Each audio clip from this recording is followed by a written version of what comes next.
what I'm saying in reference to the freedom that one experienced as a child is, despite the burdens that we experience as adults, that freedom was not circumstantial. That freedom was an internal environment that we would experience. It was before we picked up the cultural programs that keep us imprisoned in a certain way of being and a certain way of relating to our challenges, that we were free. I'm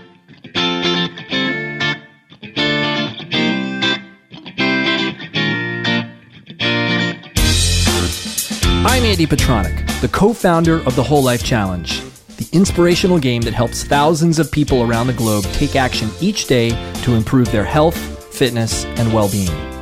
Join me each week on the Andy Petronic podcast for interviews with guests that will help give you ideas, get inspired, and take action toward being the best and healthiest version of yourself you can be.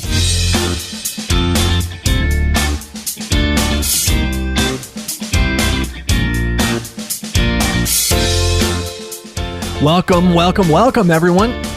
It's Andy, and I'm back. It's episode number 137 with my guest today, Sam Morris. Before we get to Sam, who runs a program called Zen Warrior Training, I want to talk a little bit about my experience this past weekend at Paleo FX. What's funny is I realized in hindsight that I didn't tell anybody I was going to Paleo FX.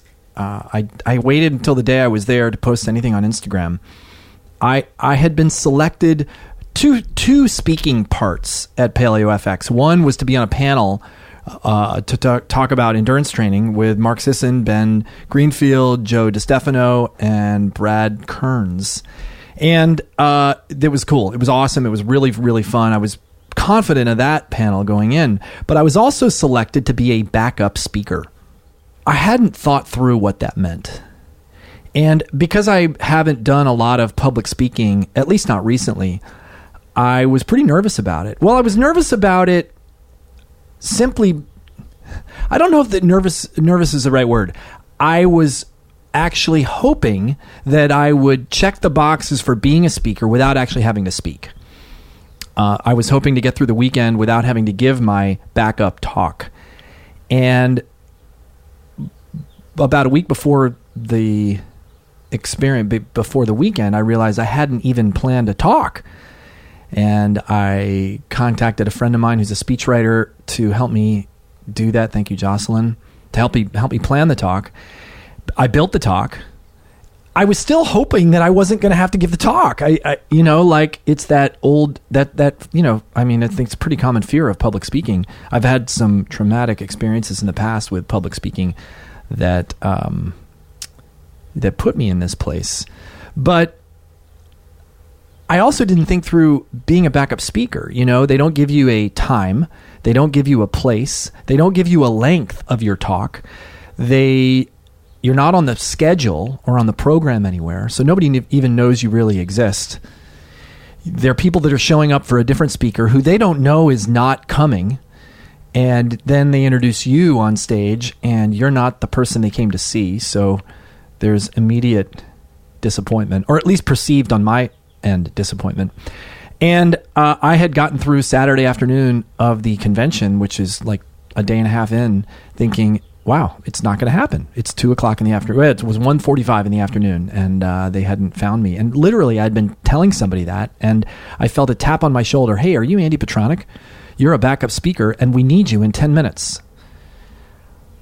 Jeez Louise. My heart stopped. I'm like, oh no. Did I really say I would do this? And I went out. Not only that, the video, the computer didn't work, didn't connect to my Google account where I had my presentation on Google. And you know what? The good news is I made it through. I had to think on the fly. I had to condense the talk because I really had about a 40-minute talk, and I had to condense it down to 20 minutes. I was taken with my ability to not be so nervous that I couldn't remember what I was there to do or to say. And I didn't kill anyone. I didn't kill myself. They didn't kill me. Nobody got up and left, except at the very beginning when they realized it wasn't who they were coming to see. And so I would say that's a really great, positive experience for my first speaking experience, professional speaking experience in the modern era. I actually left the conference thinking, I want to do this more. I want to get better at it. And so I'm in the process of booking some talks. So I need to cut my teeth. I need to do it more often and get really way more comfortable doing it. And I'm looking forward to that.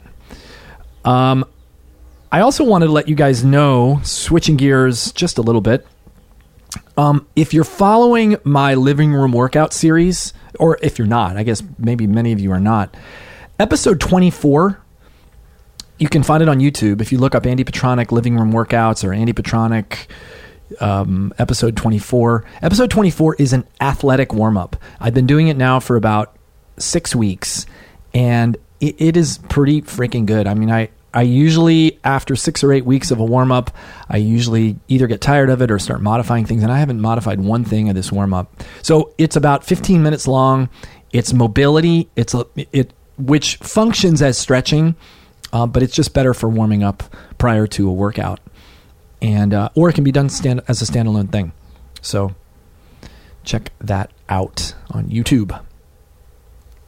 All right. As you know, I've been limiting myself on my rambling at the beginning of a podcast. So I'm looking at my timer and looking and seeing I've got not a lot of time left. So my guest today is Sam Morris. He runs a company and a coaching program called Zen Warrior Training. And the first things first, he's a paraplegic. I was going to say quadriplegic. He's a paraplegic. And boy, his story, he was in an automobile accident, drunk driver, and he was the only one injured. And that was the only thing that happened to him, was this paralysis, a kind of explosion of his T12 vertebrae. But really the thing that one of the most valuable parts of the conversation is his description of this existential crisis followed by a complete spiritual experience that included separating from who he saw himself as in ego and in kind of a normal self and connecting to his authentic self, almost like an out-of-body experience, but he was very much in his body. And it was an amazing experience that he had, and he has been using for 20 years now, that experience to build out his own life skills and life habits, and now to pass those on and teach those to other people in his training protocol. So it's a really fun conversation, lots to learn in this from Sam, and I'm going to bring him in.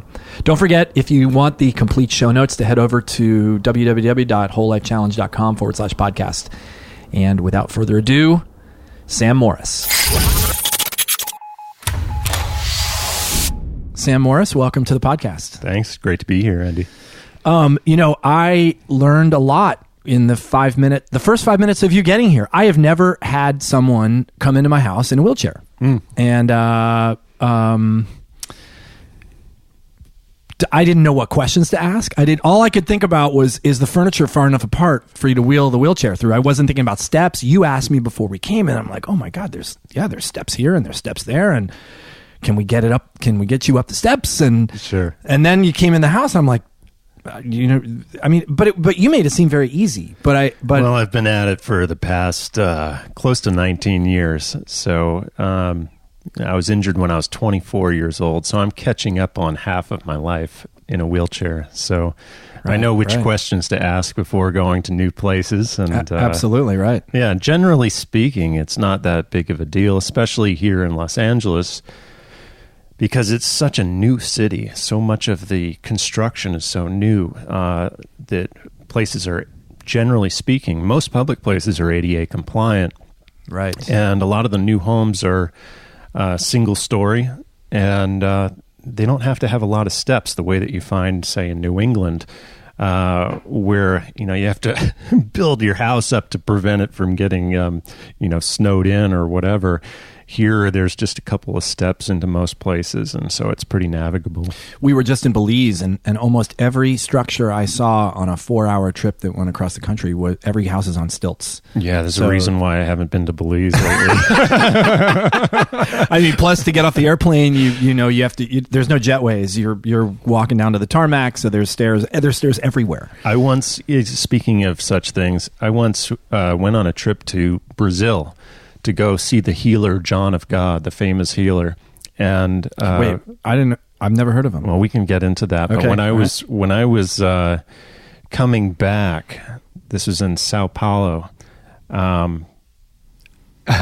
got to the airport, and the airport attendants didn't have my wheelchair, and I was all by myself. Wait. You had flown into Sao Paulo and there was no wheelchair that showed up at the gate. Is that what you mean? Except my wheelchair. Yeah. Which normally in the U.S., it's pretty clear that the wheelchair gets stowed underneath. And then as soon as you get off, they have the wheelchair waiting for you once you take the aisle chair off. It's like if the person's flying in a wheelchair, the wheelchair is part of them. Exactly. That's what I would bring assume. Me my legs, damn it. Right, exactly, right. right. So I'm just sitting in the plane, and I'm waiting, and I see the flight crew leave, and then I see a new flight crew come on for the next not trip. A good sign. And the cleaning crew has come and gone. And I'm like, wait a minute. I still need to get off this plane, but no one spoke English. Everyone spoke Portuguese because I'm in Brazil. Right. And so they eventually put me on some kind of device. I'd never seen this before, but it was almost like a escalator with a chair on it that brought me down onto a bus. Mm-hmm. And then they brought the bus brought me to the airport, and then they just left me on this bench. And I'm looking around, and still no one who speaks English, and I'm starting to really panic. Right. Because I have no wheelchair and no way to find it, and I can't go anywhere. Right. Until I find my wheelchair. And they didn't offer one of their wheelchairs? There was just no wheelchairs. There was just no wheelchairs. Right. So finally I spoke to someone who spoke enough English, and I realized that they could help to connect me with the American Airlines terminal. And I knew that if it was American Airlines, they were going to have someone who spoke English. Right. So I went to the ticketing area and asked them. I said, "Hey, where's my wheelchair?" They I think they did end up taking me in a airport wheelchair to get down to the ticketing area. And I said, "Where the hell is my wheelchair?" And they said, "Oh, it's waiting for you at the gate of your connecting flight." I'm like, why would it be waiting at the gate of my How am I going to get from flight? Yeah, right. Right. What the hell? Right. So I ended up missing my flight, but managing to get another one. But that was a scary couple hours. Right. I imagine. Yeah. You're right. It's like, where are my legs? Like, where are my legs? It's something that, I take for granted. Mm-hmm. My ability to locomote. It's not Sure. I couldn't even begin to imagine what that's like. Yeah. Well, I couldn't either before it all happened. But let's get into it. Sure. What happened? Why are you in a wheelchair? And why are you're here because of my introduction to you from my friend Clark.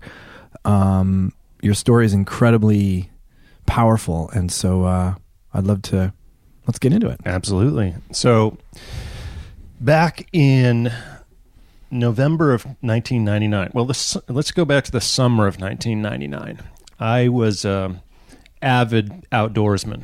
My career trajectory revolved around outdoor leadership. I was a Knowles graduate, National Outdoor Leadership School, and I, at the time, was leading bicycling tours. I was a avid snowboarder, skier, hiker. And that summer of 1999, I led a bicycling tour for 9 teenagers across the U.S. It was about a 3,800-mile-long trip. And we did it all in like a little over 50 days, something like that. So we were averaging about 80 miles a day. Unsupported. Unsupported, camping every night, cooking all our own meals. I did it the easy way. You did it the easy way, did you? Yeah. We went from Camp Pendleton to DC. We had a camper van, Winnebago, following us, 3 of us, and didn't need any support gear. Just that sounds ride. pretty posh. It was pretty cool. That sounds good. We were averaging. We went fast. We finished in like 27 days. Amazing. But we had no gear, so we're doing over 100 miles a day. Yeah. At one point, we took a detour. We had to go see some people up in we rode all the way to St. Louis, and then we had to see some people up in Michigan, and that wasn't really part of the traverse of the country. So we just headed due north to St. Paul, and then that's when we stayed there for like 2 days, and then we continued riding from St. Paul and came down through Wisconsin and down through Chicago, and I haven't thought about that in a long time. When was that? That was in 1992. 92. Yeah. It was super. I mean, I'd love to do that again. It's an amazing experience. Super fun. Yeah, if I was to do it again, I'd do it your way. Yeah, at the time I remember we didn't want to stay in the RV. Like we were like, we need a shower. We need we were a little spoiled. Yeah. I mean, you guys were tough. Jeez, doing it with panniers and sleeping bags and I never actually weighed my bike with the panniers and all the gear on it, but I would say if I was to estimate, it was probably about 90 pounds. Right. With all the gear on. You didn't have an e-bike, I guess. No. It'd be hard to charge 20 e-bikes every night. I was amazed, though. We had a girl as young as 15 on that trip. Wow. And she managed to make it through. Wow. Yeah, it was incredible. What was your start and end point? We started in Seattle, and then I'm not sure why we did this, but we made a little jaunt up the Olympic Peninsula, which is actually kind of going not exactly in an easterly direction. Right. But maybe it was just for the scenic part of it. And then from there, we followed the adventure cycling route, which goes across Washington, Idaho, Montana, down through Colorado. It makes it as far south as Pueblo before heading east through Kansas and Missouri, et cetera, et cetera. So you ended up in the same place through Kansas and Missouri that we were. Yeah. But we started off in California and then went through Arizona and then through Utah, Four Corners, you did and then Colorado. Some desert riding. We did. We had to be very particular. We were riding late or very, very early in the morning, very, very late in the early evening. Yeah. It was hot because we did it in June, July. Oh my gosh. So it was. Oh my gosh. But I'll tell you what, coming down into, I think it was coming down into Palm Springs was the first night. I want to say it was the first night, and we had been climbing all day. And I never really realized the hills, the coastal mountains pre Palm Springs from Orange County, from down or almost San Diego County. And the downhill into the desert was phenomenal. I mean, it's this twisty road, but not too twisty. It's not like Tuna Canyon. We were doing 60. I don't know. It was fast. I mean, our RV we were miles ahead of the RV. That's awesome. And 60 miles an hour on a bicycle. And it was hot. Really fun experience. It was hot. It was, cool. It was really, really, really fun. Wow. Yeah, I never really been on a road like that since. I don't even really remember what road it was, but it's very cool. Cool. Yeah, so we ended up at the New Jersey shore eventually. Oh, cool. So that's where we finished. But so I think we did it in 52 days, something like that. It was quite an adventure. I wouldn't do it again like that because we basically weren't able to really, stop and enjoy ourselves along the way. Right. But it was a pretty incredible thing to go through, and I was 23 at the time. And after finishing, I actually went back to finish college. And I remember thinking, boy, after going through that, after leading a bicycling trip across the U.S., I thought, what could possibly compare? What kind of challenge could possibly compare to the one that I've just been through? Like, what's the next thing that's going to happen? And danger. Exactly. I should have been more careful with how I was thinking. Right. Because only a little over 2 months later, in the beginning of November, I had just turned 24 years old, and I was out celebrating a friend's birthday. We decided to go to a nearby bar, and a friend of his was driving. I didn't realize the guy was drunk, and he had an old 73 Nova, and we went hauling ass down the road, and he lost control of the car on a dirt road, fishtailed, went off the road, hit a tree.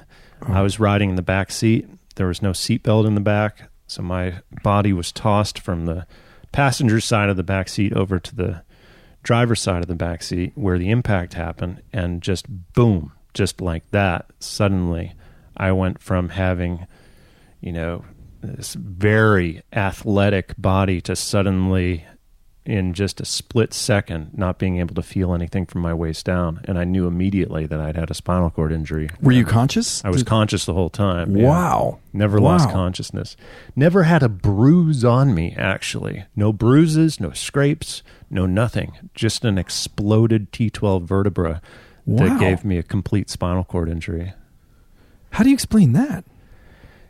Interesting and ironically enough, there is a theory that a physical therapist had after I was injured that my bike trip may have actually contributed to the injury, because one thing that happens when you cycle a lot is your back gets really tight, really, really tight. And so there's there's strong evidence to support the notion that had I not done that bike trip and tightened up my back muscles like that, my back might have been more resilient to the crash and better able to handle the impact.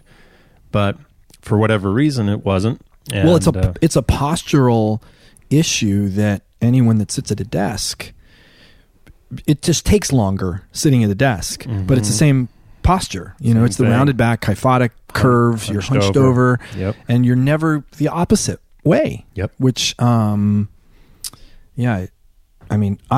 suffer from that. I look at myself in the mirror and I work constantly on elevating my sternum and doing exercises that reverse the curve of my back. I go to the chiropractor because it's definitely a problem. Yeah. So the moral of the story is really if you're a cyclist, you might get a spinal cord injury. And you're in the back of a Chevy Nova with no seatbelt. Yeah, exactly. I remember those cars, and I remember no seatbelts. Oh yeah, and jeez. Yeah, it was this thing was made to crash. Right. So that were your friends November 9th, I guess, of 1999. One of my best friends was in the passenger seat. It was his birthday that we were celebrating, and then an acquaintance of his was driving, someone he didn't know very well and someone who I didn't know at all. And had I known this guy's character at all in advance, I never would have gotten into a car with him. Right. I was just like, these are 24 years old, and just kind of not really thinking about safety as much as, one begins to later on in life. Right. And so it was just, I thought we were just going down the street, going to go and grab a beer and then come back and go to bed. And it just turned out very different. Were they injured in their crash? No. Wow. No, they got out without a scratch. So no one was injured The only thing that was injured was your T12 vertebrae, and the car was demolished. The car was demolished. My T12 vertebra was demolished. They had to use the jaws of life to pull the roof off the car and extract me. Yeah. And that was a pivotal moment, obviously, in my life. Yep. And so, yeah. So did you end up then, like, what happens? Because if there's nothing wrong with you, do you stay in the hospital? I'm guessing they take you because they want to check you out. Did you get a concussion? Did you, when you're in that traumatic of a crash? Well, no, absolutely. I mean, when you have a spinal cord injury, obviously you're going to need to be hospitalized for a while. I had to go through a spinal fusion surgery the next day. And then I spent the first week in, I guess it wasn't intensive care, but it was close to it, just because of the fact that I'd had such a serious injury. And they had me on morphine that entire time. And friends and family would come and go. And I actually thought that I was dealing with the situation pretty well. I thought, wow, okay, wow, I seem to be really resilient. I'm okay, seem all right. You hadn't fallen apart. I hadn't fallen apart, or at least I thought so. And then a week went by, and the following day they were going to send me to rehab. And so I was going to leave that hospital and I was going to go to a rehabilitation hospital. And before sending me to rehab, they took me off the morphine. Suddenly I realized that I wasn't doing as okay as I thought I was. Wow. It suddenly hit me. I was just numb to my experience the whole time. I was happy as hell, being a spinal cord injured person for a while, not realizing the power of morphine. More than just the physical numbing of the pain. Yeah, the psychological was far more significant than the physical numbing of pain. Right. So when they took me off morphine, which was rather sudden, I mean, they must have weaned me off, but still it was only over the course of a day. And the night before leaving for rehab, I had an absolute existential crisis. I mean, beyond any kind of panic attack that you can possibly imagine. I thought, I'm not afraid to die. I'm afraid to live. I can't imagine living with paralysis. I mean, I just lost not only my ability to walk, I had lost my bladder sensation and control, my bowel sensation and control. I'd lost my sexual function. It was all gone. Everything from my navel down was gone. And I had a panic attack that was so severe that if I had had a sharp object around, I don't know if I'd still be here today. But I fortunately didn't. And the only thing I could think to do was just to breathe as deeply as I could. Were people around when this was going on?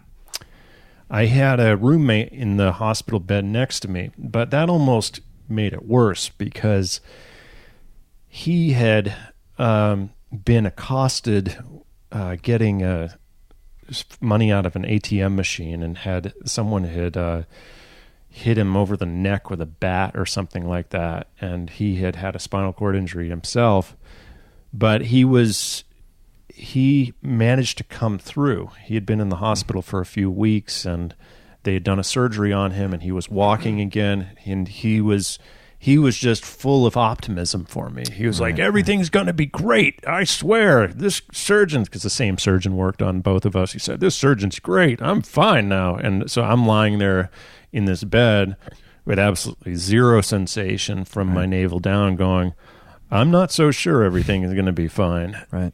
So his optimism was actually almost just an annoyance and almost made it worse. Yep. So I kind of lay there like a zombie, experiencing this existential crisis. And I started thinking about a conversation that I had had while I was still on morphine with the person who co-led the bike trip with me. And we had started to talk about yoga because I had started practicing yoga at the time before my injury happened. And And I started thinking about that conversation. I was like, what was I doing just talking about yoga? And now I'm in this situation. And oh my God, what the hell am I going to do now? And just, terrified. And a thought occurred to me.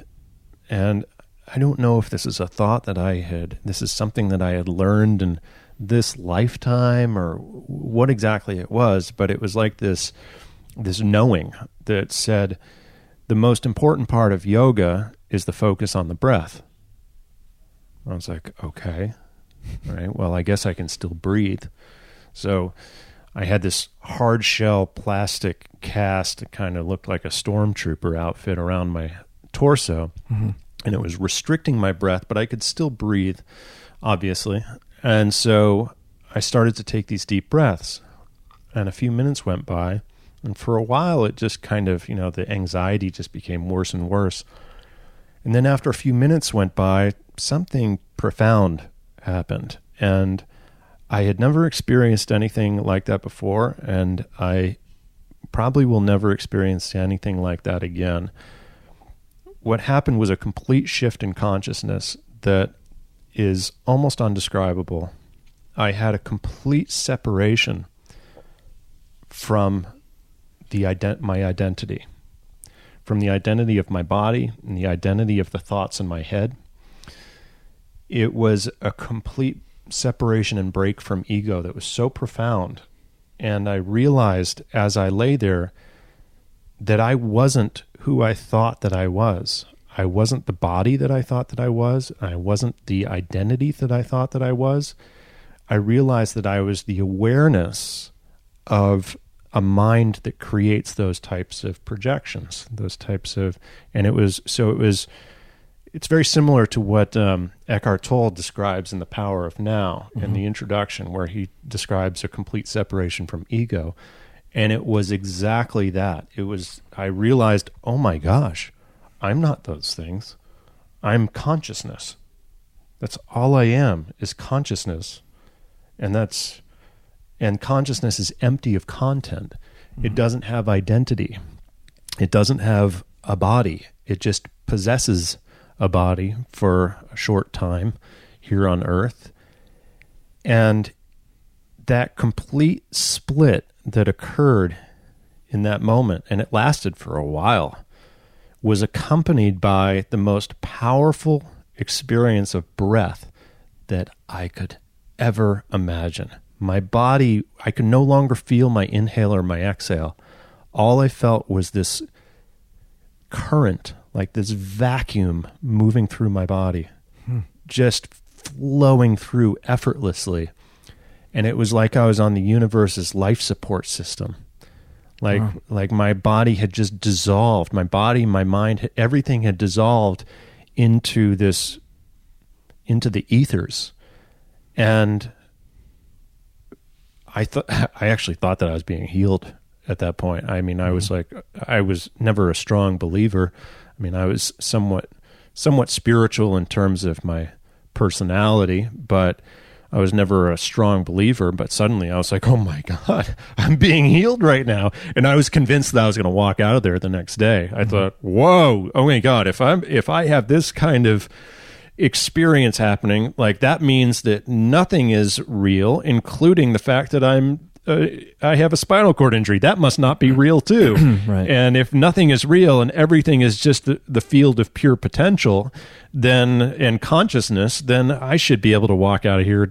And I was like convincing myself I could feel my toes and stuff like that. So it wasn't like you were in a dream. You were actually fully conscious. I was fully lucid. This is all happening. You're actually able to put thoughts together because you're formulating thoughts about like very rational thoughts. Like you weren't just in this dreamland. No, in many ways it was more real than my normal waking reality. Huh. It was like I had returned to some memory of that was like pre-human. It was like I had suddenly just dissolved into what it must have been like before I came into a human body. It was just like, and after I leave the human body. And it wasn't I wouldn't say it was blissful, but it was powerful. And the breath was the most incredible quality of all of it was the quality of the breath. I had never felt breath like that before. And as I experienced that, I thought, oh my God, this is really what the ancient yogis were trying to teach when they were teaching the power of focusing on the breath. This is what they were talking about. They weren't talking about just like inhale, exhale. They were teaching that breath is spirit embodied. Right. And that if you want to be in spirit, the focus on breath is how you get there. And so breath has been a major component of my process, my journey ever since then. Mm-hmm. And I, in the work that I do, I make breath work a component of every session that I do. That's incredible.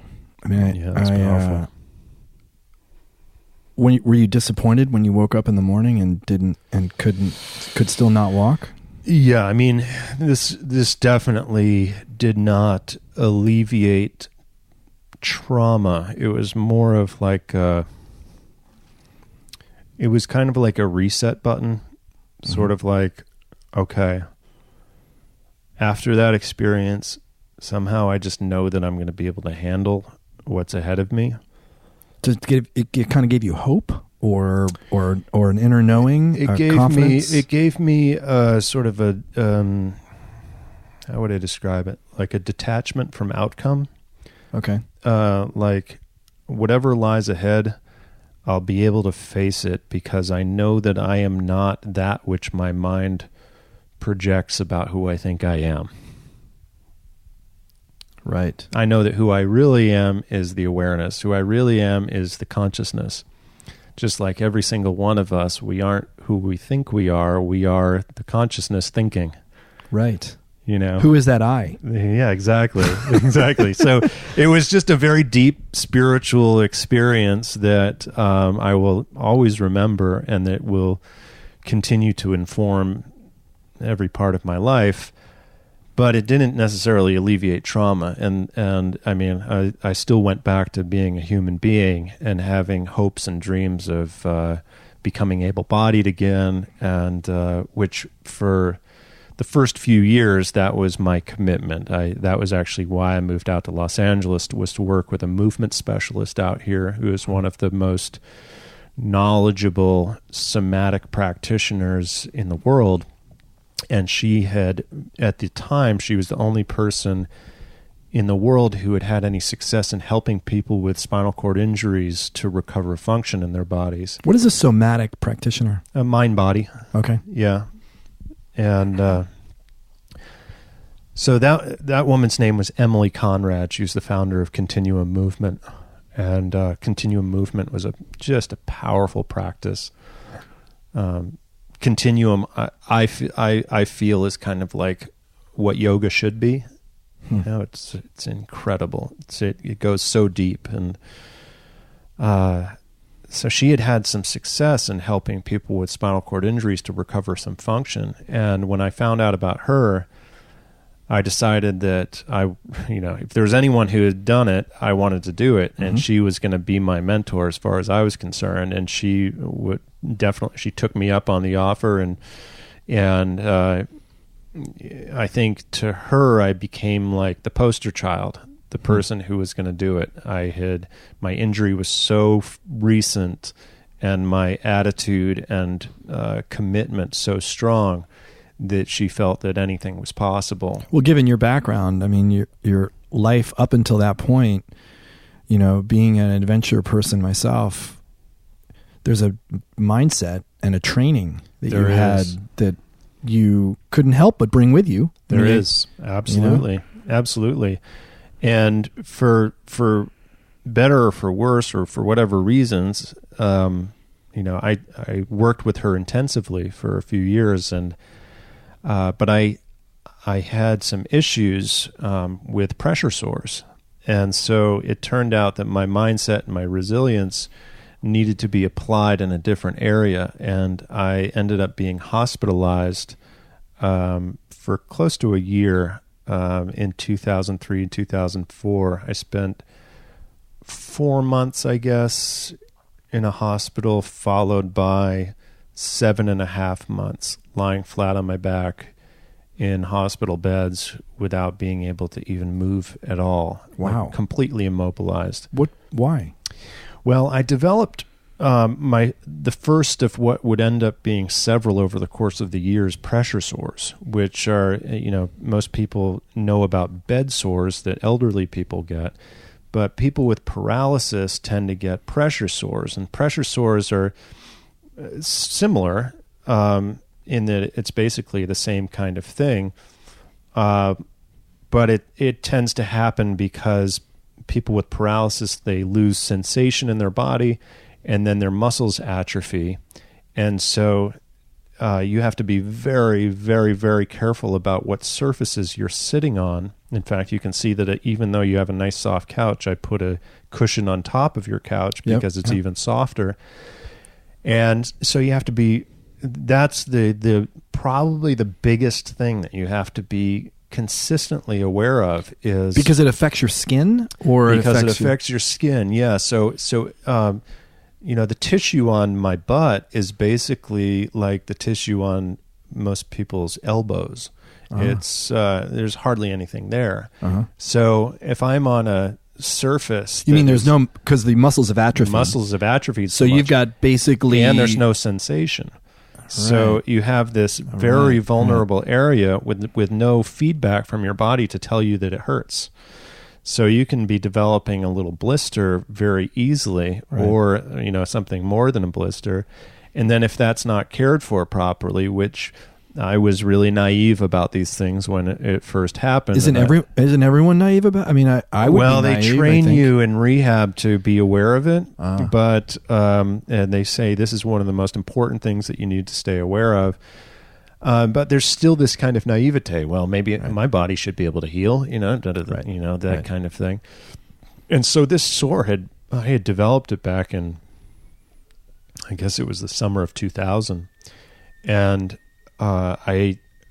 the only way that I was treating it was by putting a bandage over it, and it lasted for years. It literally lasted for like 2.5, 3 years. Does it not heal because you're constantly sitting on it? Because you're sitting on it. Exactly. Right. Exactly.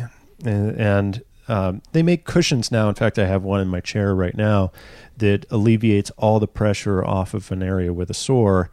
And it still takes time for it to heal, because there's a compromised circulation and that kind of thing. And so I developed this sore that lasted for years and wasn't getting any better. In fact, it was getting worse. And then eventually, while I was being treated by home health, the sore became infected. And when it became infected, it got very bad very quickly, and it broke down in this really intense way. I lost a lot of the tissue that was in that area. Wow. And the only way that they could fix that problem was to do a surgery called a muscle rotational flap surgery, where they take an adjacent muscle and they pick up the muscle and they rotate it and they sew it into the new area, into the area where they need it, where the void is. Usually a muscle that's like a vestigial muscle, a muscle that's not really used for anything, just in case you recover function at some point. So they did that. The first couple of surgeries. The first 3 surgeries failed. The fourth one finally took. What does it mean to fail? Does it mean the sore doesn't? The first one, the scarring, the scar site ended up becoming necrotic, and so they had to debride the necrosis, the dead tissue, which actually made them have to do a full revision to that surgery. And then I later ended up developing a hematoma when I was trying to recover, and the hematoma then broke down the area as well, and I needed to have yet another surgery. So this was actually just the first of many of these types of surgeries that I had over the course of the years. And so most of 2003, I guess I was in the hospital from something like October, November of 2002 to February of 2003. And then I went back on June 21st of 2003 and didn't get out of the hospital until January 31st, 2004. So I was lying immobilized the whole time. Are you on one of those beds that flips around? No, it was on a bed called a clinitron, which is kind of like if you imagine a giant clawfoot bathtub with a sheet over the top that has sand and warm air circulating around. It feels a bit like a waterbed. And it is unique in that you cannot build pressure in that type of bed. And so they could keep me lying flat on my back with my body totally immobilized, which was required for healing. Right. Normally, these things take 6 to 8 weeks to heal, but due to the complications that I had, it took, the longest period of time, like I said, was 7.5 months being in the hospital. So that basically derailed my healing process that I was doing with continuum movement. Yeah. When I got out of that, not only had my body atrophied a whole lot more, my inspiration had also atrophied. Right. I was like, oh my God, I don't have it in me now to to do the work that I need to do to try to recover. It was like this deep feeling of just kind of being bummed out, like how much more is life going to take out of me? Yeah. And so it was basically everything that I could. Not only that, but I was in Los Angeles, didn't have any friends around here. I had never Where was your family? I'm sorry. Maine. Oh, in Maine. Yeah. Okay. And they were amazing. They would come out and visit from Maine. They would fly out every weekend. My father and mother would alternate weekends while I was in the hospital. So they were incredible, really supportive. And they were also financially supportive while I couldn't work. But I didn't have any friends out here. I didn't really know anyone. I was just kind of alone. I had like one friend who was my roommate. And I was just kind of dealing with all of this stuff. Like, man, I'm isolated and alone and I'm out of the hospital, but now I don't really, I don't have any direction in my life and I don't really have any goals and I'm just trying to get by. And I mean, what are you doing during this time? Are you playing video games? Are you watching reading books? Are you watching like mindless hours of television? Yeah, a lot of all of that. A lot of all of that. I had an Xbox that I would play video games on with a little portable like DVD player on my lap. I would look at a lot of porn on a very slow speed internet connection. So I would be downloading, there's like the hospital internet connection was so bad. Right. And so I would be downloading this porn. It would take like 5 minutes for one image to load, but I was still like looking at like tens of thousands of images. It was like, it was like the only way that I could get by, just little dopamine hits from the porn. I would watch a lot of really crappy daytime TV, like Good Day LA and Jerry Springer and Maury Povich and Judge Judy. And it was all network TV. There was no cable. And so it was just the most horrible daytime TV you could possibly imagine. I don't know how many advertisements for personal injury lawyers I saw over the course of that no time. DVRing, no fast forwarding through commercials, right? Yeah, fast forwarding through commercials, no cable, no nothing. So it was a combination of Xbox, daytime TV, and books. And I wanted to read more. I wanted to be able to make the best use of my time in terms of learning, but there's only so much that you can read before all the words start to, get all mashed together and you're looking at it, you're reading the same paragraph over and over and over again 20 times and not, able to comprehend it. And so that would happen on a regular basis. I would just grow so sick of reading and I would grow so sick of looking at TV. And sometimes I would simply watch the second hand on the clock go around, and I would try to like close my eyes and see if I could guess where the second hand was going to be on the clock when I opened my eyes. I mean, stupid stuff like that. Or I would spend hours just staring out the window and watching airplanes go by. Sometimes I would just pull the sheet over my head and try to meditate.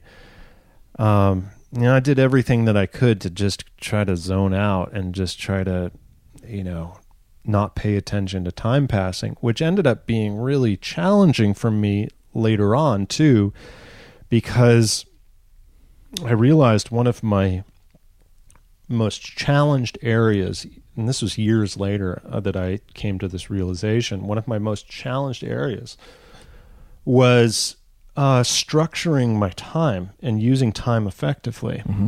And I never really knew what that was all about. I was like, what is wrong with me? Why can't I, structure my time better? Why can't I plan? Why do I have a hard time with follow through and that kind of thing? What eventually dawned on me was that I had created a subconscious resistance to structured time because I knew that if I focused on the minutes and the hours going by, I was going to drive myself crazy. Right. And so I had to just learn to ignore the passage of time. I had to learn to just ignore date. I didn't know what day it was. I hardly even knew what month it was. I would just be like, okay, whatever. It's just more time happening, but I wasn't following it in this linear fashion at all. Sure, right. And I realized this is the power of the subconscious. When you ingrain habits in your mind that at the time were created out of a necessity, out of the need to survive a particularly grueling traumatic experience, those habits will then end up affecting you for your entire life until you actually realize where they came from and take action to begin to resolve them. So, years later, I'm like, why the hell is my time management so poor? What is wrong with me? And I'm like, right. I had to learn how to do this to not go insane. That's what it was. It's a survival mechanism. It's a survival mechanism. And so my system back in the subconscious mind, because that had never been resolved, the subconscious mind was saying, don't plan. Right. Don't plan. You don't know if anything is going to happen. You don't know, basically you don't even know if you have a life. So don't plan anything. Just be here. And on the one hand, that gave me a certain skill set of just being able to comfortably just be in the moment. Right. On the other hand, that gave me a real challenge where, structured time management is a pretty important part of a successful life. Yeah, how do you schedule a meeting with anyone? Yeah, exactly. Okay, Andy, I'm going to come at 10 o'clock for the podcast. Yeah. It's 12:30. Hey, where are you, dude? Yeah, and seeing you 3 months from now. Right. Let's take a quick break. Sure. Do you know what you're having for lunch today? If you're anything like me, you wait till the last minute. You either fly out the door because you're starving and you've got nothing in your house or in your office. You haven't pre-thought about the food that you're going to eat. And you typically eat something crappy. Hopefully you're not doing that. But one way to guarantee not doing that is to get pre-made, prepared, high-quality, paleo, vegetarian, ketogenic meals delivered to your house at your doorstep via FedEx once a week, once every 2 weeks from the Good Kitchen. I've been doing it now for almost 2 months, and it's one of the greatest things. It's really life-changing. It's a godsend for me because I don't have to think. The meals are all super fresh and super good. I don't even heat them up. They're designed to be heated up in a microwave or in an oven or on a stovetop. So do yourself a favor, check them out, thegoodkitchen.com. If you want 15% off your first order, use this link, thegoodkitchen.com/WLC. thegoodkitchen.com/WLC. And that's it. Now back to the show. The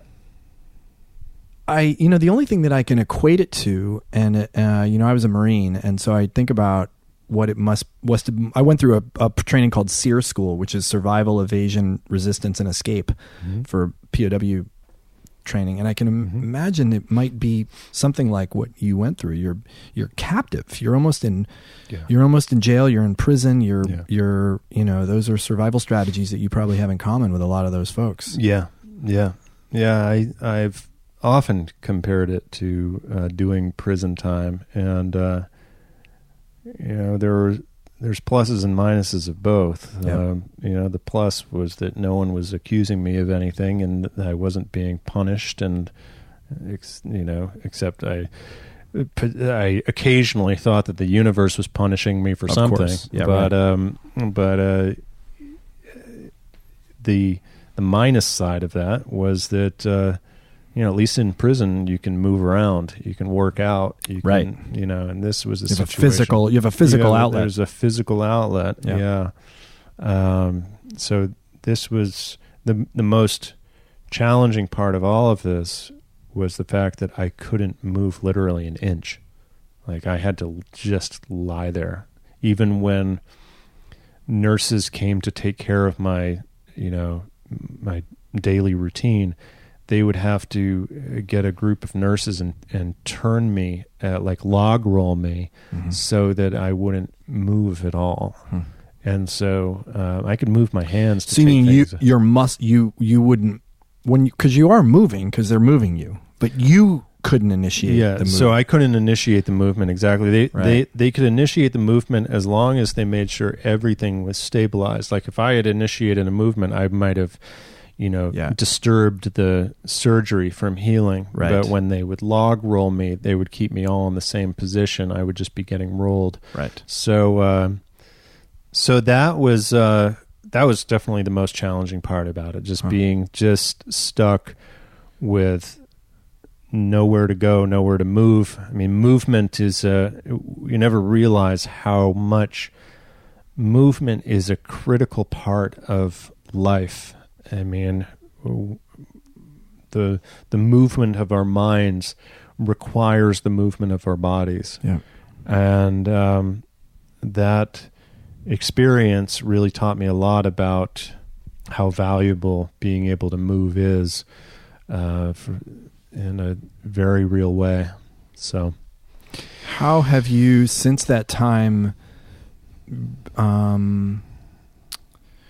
continued? Like, I know your journey, your story, we could probably have 3 podcasts on given the depth of the story and what's going on with you, or where you are today compared to where you were then. Yeah. But how did you move into the next phase?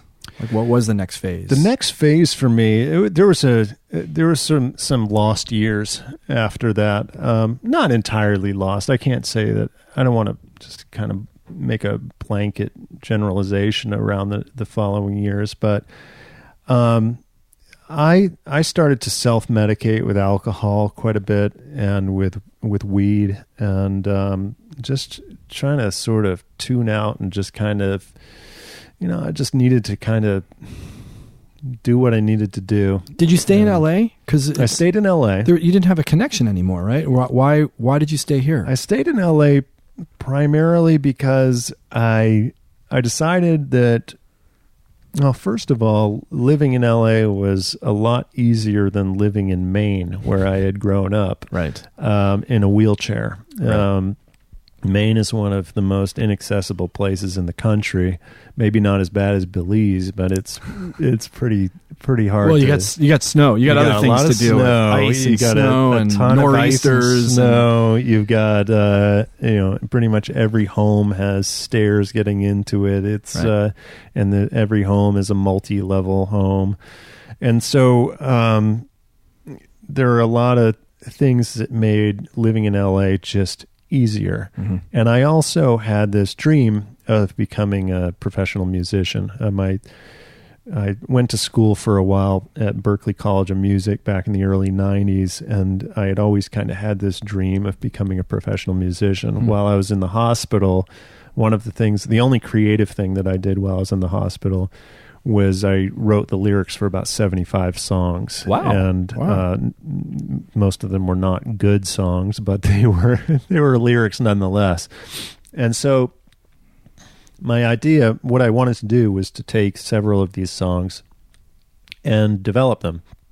What was your specialty when you went to Berkeley? In guitar. Okay. Mm-hmm. So I wanted to develop these songs, and I started working with a songwriting coach, and so he would come to my house once a week, and he would teach me songwriting skills, and he would teach me piano skills and that kind of thing, composition stuff, and I started developing these songs. It was actually a really great process to go through. It ended up lasting several years, and because I wasn't really a very skilled composer. But I did end up putting several songs together, which I ended up releasing in a solo EP later on, I think in 2008. But I had this dream of being a professional musician, and I can't say that I had the commitment necessary to actually follow through with it. But the dream was there, and the dream was enough to kind of keep carrying me through. And I had some passive income, so I didn't really have to get a job. I was able to pay my bills with the passive income that I received. So I was able to work on music, and that was kind of a double-edged sword, because on the one hand, it allowed me all this freedom to do whatever I wanted. On the other hand, it really, living on passive income it can be a real detriment to someone's mind. Well, I can imagine that the same thing that it afforded you, the freedom, is also its own little prison. Exactly. Because you got nothing. Exactly. What's your reason every day? Exactly. When you don't actually have to provide for yourself, and you don't have to just put up with a job. It's funny because it seems like that is perfect. Like I would imagine anybody that hasn't had that, well, like me, I'm just envisioning that. God, I'd love that. Yeah.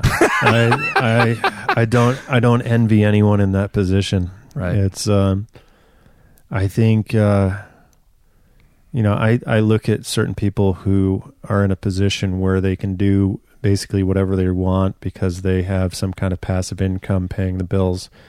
And I just oftentimes see people who look lost and listless because they just never needed to engage with the world that much. And so I was pretty disengaged. I was sort of casually working on this album with the hopes of becoming a professional musician, and it came out okay. I would say that the album came out okay. It wasn't something, once I was done with it, I basically never wanted to return to it. I was like, the last thing I want to do is go and play these songs now. I've been listening to these things for years, and I'm so tired of them at this point. Right, so I was pretty sick of it. Was your idea of a professional musician being a singer-songwriter? Yeah. Or was it singer-songwriter, guitar player. Like a studio player, like that kind of thing? Or more of a performer? I had this kind of dream of performing, and I thought, wow, it would be cool to be this guy in a wheelchair going around the country performing. And if I'd really looked at it realistically, the logistics of doing that would have been pretty damn challenging. Right. You can, and I have friends who are some of the biggest musicians in the world, and when I look at their lives, I'm not necessarily envious. It's like, there comes a point. Have you played the local clubs around here? Have you played the few. Genghis Khan? Those little. I've played. Let's see, what was the one? And there was one in Santa Monica that I played years ago. Maybe? That I played Harvell's. Yeah, I played. Oh man, there's another spot that I just can't remember the name right now. But yeah, I played a few little places. But and there's a place down here in Playa del Rey that I played at. But it never really took, and it was something that I think I did, looking back in hindsight, it feels like it was what was needed at the time to kind of pull me through a very dark period. Right. And, a lot of the songs that I wrote were reflective of my healing journey and the sort of interesting juxtaposition between darkness and optimism and that kind of thing. And that all came through in the work. Was having that piece of that thing to focus on as a kind of a goal or a, like a thing dangling out in front of you, was that an important piece? It was. It gave me a sense of direction, even though there wasn't a very strong intention behind it. It was still enough of a direction to keep me from just falling into the worst kind of depression. I was going through some really hard stuff physically. That wasn't the first of my pressure sores. I ended up having more problems later on. So I'd be in and out of hospitals and stuff like that. And just being able to have that focus of going for that dream, I think was, while the dream never became actualized, it gave me enough direction to stay above water. And to cope with the depression that was there. So combination of, the self-medicating and the dream, in certain ways it helped to pull me through, And I was also, for a while, I was working out and riding my hand cycle out on the bike path every day. And so I was staying fit enough that I could, that I had enough vitality in general to bring to my life. And that helped to offset the depression as well. Yeah, I think having that goal dangling out in front of me did help. And for a little while, I actually did make a little bit of money playing music. For a little while, I was a composer and producer for a variety of TV shows. Oh, wow. Ellen DeGeneres and Tyra Banks. You were the main... No, I was one of many composers who did background cues. Okay. So, they go to their little montage about someone's life and you hear the background music, and I was one of those guys. Cool. Yeah, which was, it was all right. Mm-hmm.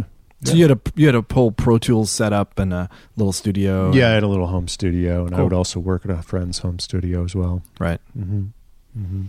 So music, I mean, that's something I remember we talked about it. We share in common. You see my guitar sitting there. I continue to struggle with, not struggle. I enjoy it, but I don't have any commitment to really getting better because I just strum it while I'm watching TV. I noticed that your book there is still a Mel Bay's Modern Guitar Method Grade 1. So I haven't made it past like page 10. I don't think because I don't go through books. I mean, I'm the same way. That was my previous. I'm the same way. That was my previous life. You know, when I was learning to play the trumpet, that's all I did was books, and I worked my way through every freaking book and orchestral excerpts and And now it's just more of a fun thing, but I don't have much of a commitment. Yeah, that was eventually what made me need to discontinue my Berklee College of Music career was the fact that I was such a poor sight reader. Oh, wow. And I just never learned. I'd always learned by sight and ear. And so from age 11 to 18, before I went to Berklee, I never sat down and learned how to sight read. And so that ended up being a big handicap. You could play anything, but not if you were looking at it to try to...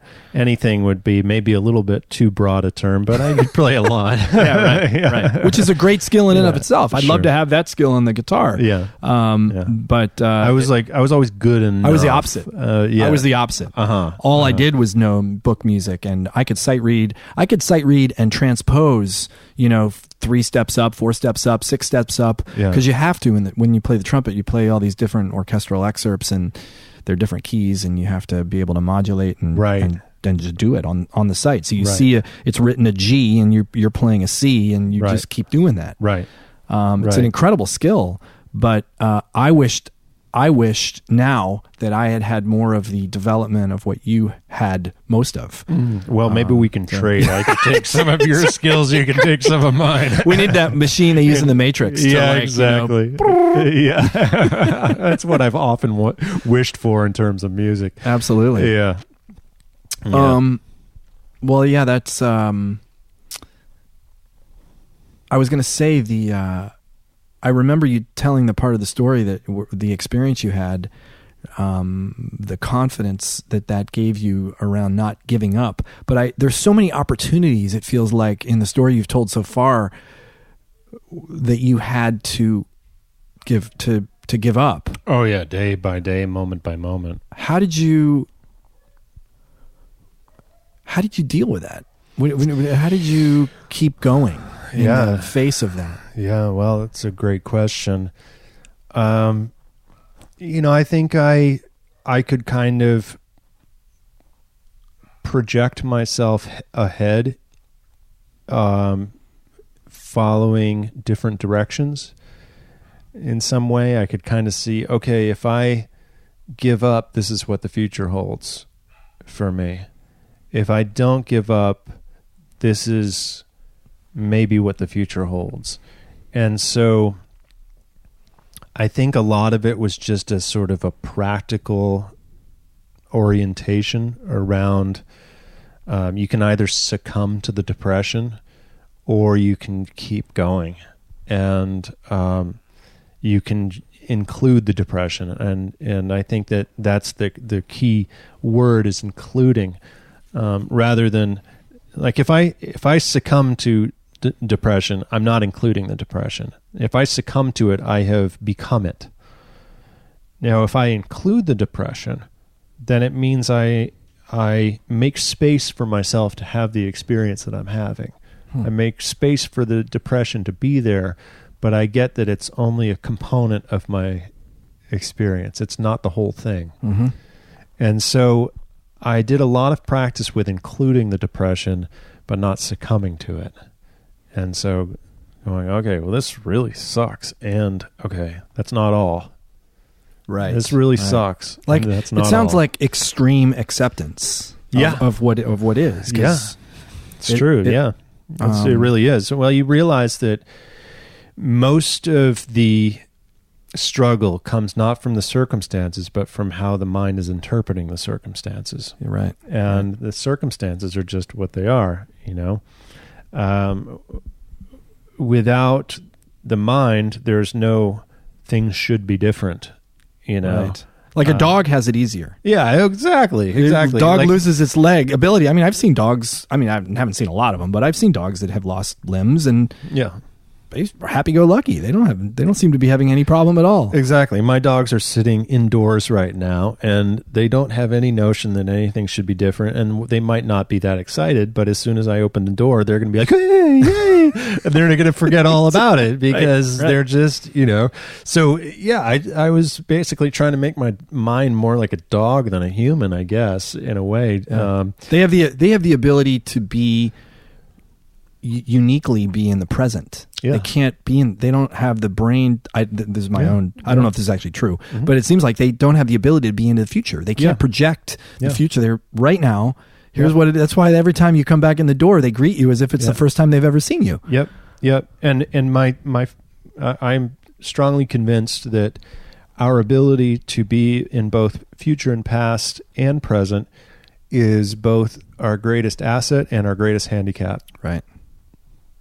And it depends on how you use it.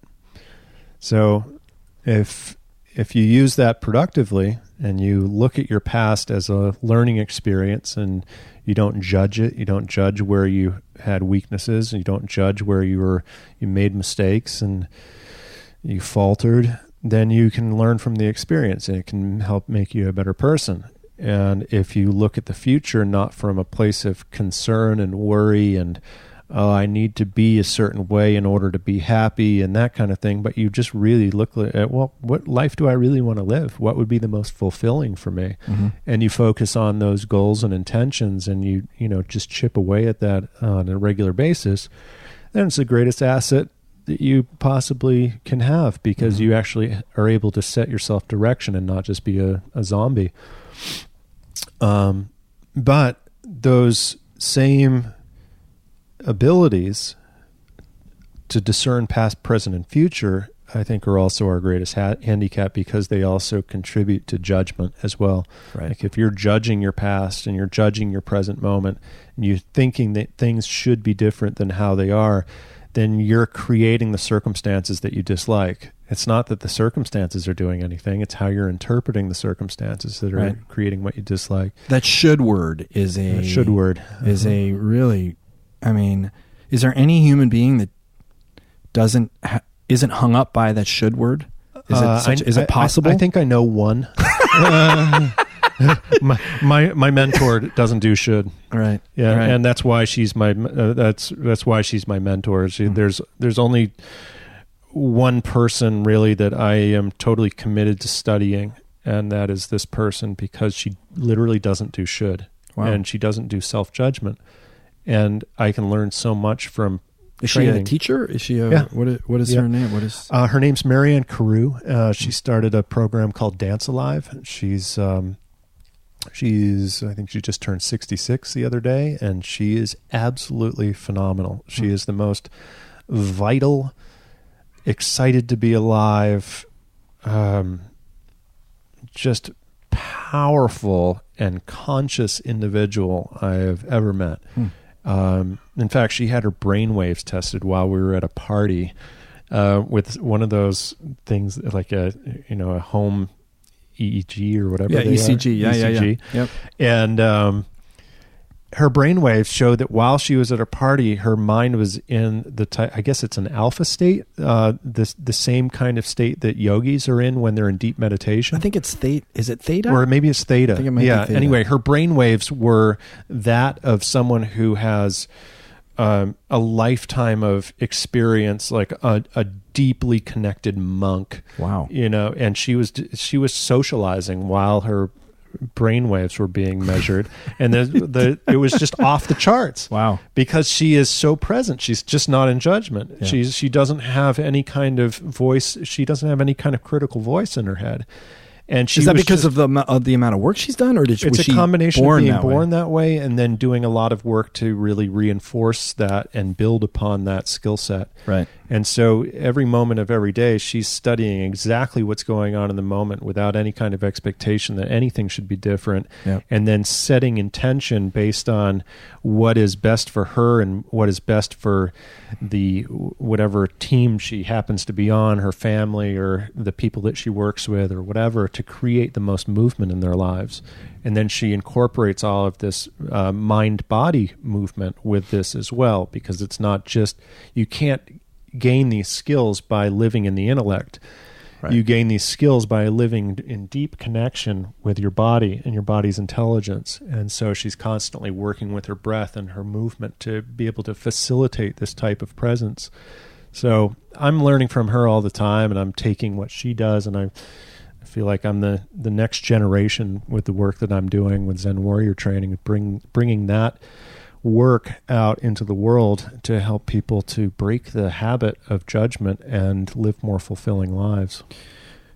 Hold that thought. Let's take a quick break, and we'll be right back. Whether you know it or not, podcasts, and more importantly, the Andy Petronic podcast, grows and thrives based on word of mouth. If you love this podcast or loved a part of this podcast and you can think of a friend that would benefit from having listened to it, please do me a favor and send them a link to the episode. And if you're super excited about the podcast in general, go to iTunes. You can go there and you can use this link, bit.ly/Andy Petronic podcast. It'll open up in iTunes and you can leave a rating and a review.